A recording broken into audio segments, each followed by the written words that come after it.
Hello everyone! Magandang oras sa ating lahat. Welcome to my videos. Maraming salamat sa panonood at lalo na sa mga nag-subscribe. Thank you guys.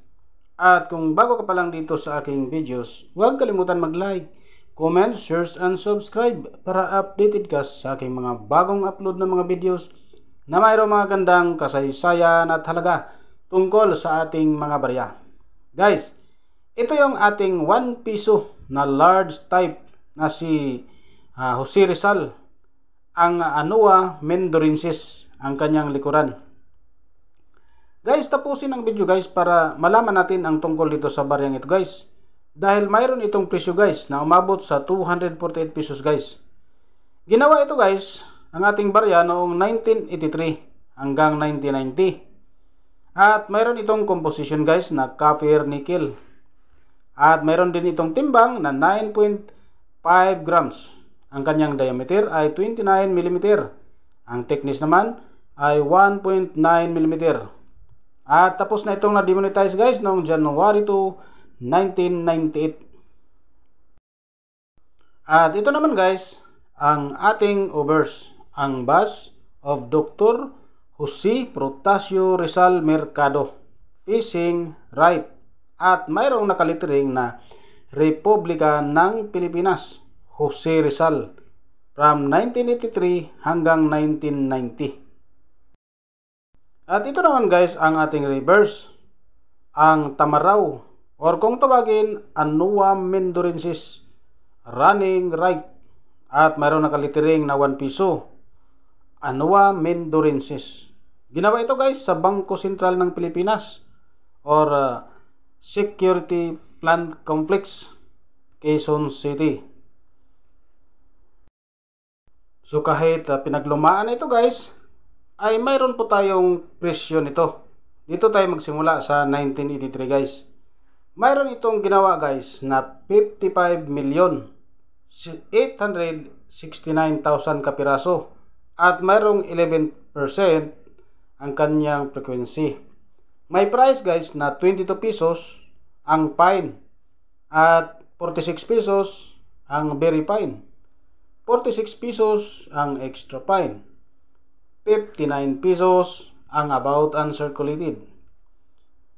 At 83 pesos ang uncirculated condition.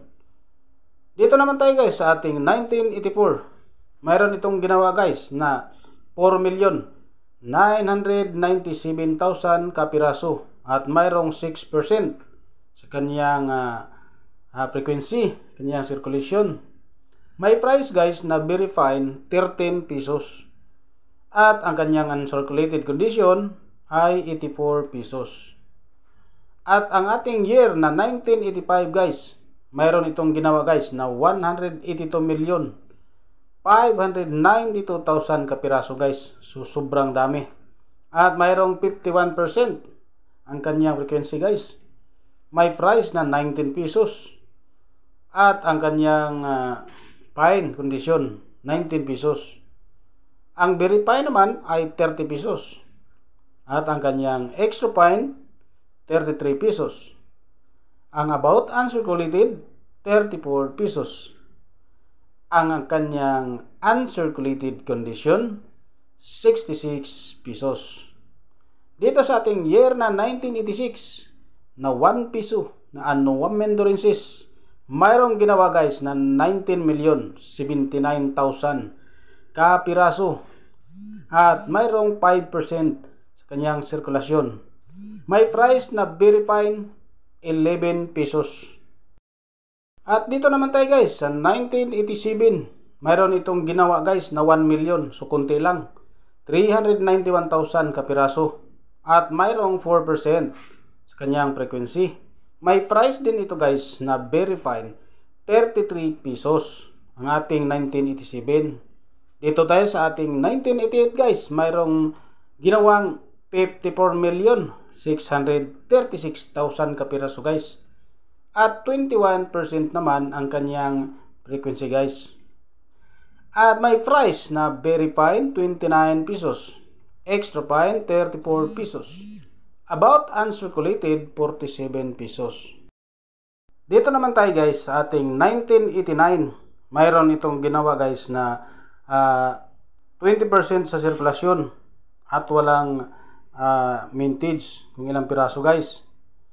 May price ito guys na 12 pesos sa fine, 35 pesos sa very fine, 35 pesos din sa extra fine, at ganoon din sa about uncirculated 35 pesos. Ang kanyang uncirculated condition ay umabot ng 130 pesos guys. So sobrang taas guys. Dito guys sa ating 1990, mayroon itong 36% guys sa kanyang frequency guys. At walang nakalagay na mintages. 17 pesos ang fine, 26 pesos ang very fine, 52 pesos ang extra fine, 65 pesos ang about uncirculated, 65 pesos ang uncirculated condition. At huwag mag-alala guys, kahit ganyan ang ating mga presyuhan guys, dahil mayroon naman tayong mga selling online guys, pwede po tayong gumawa ng account sa ating mga selling online. Dahil pwede po kayong mag-display ng hanggang umabot ng 248 pesos kapag mayroon kayong mga magagandang kondisyon. At mas mataas pa dyan guys sa 248 pesos kung ang inyong coins ay nagkakaroon ng error guys. So kung may error, so mataas ang kanyang value. Maraming salamat guys sa panonood at God bless sa ating lahat guys.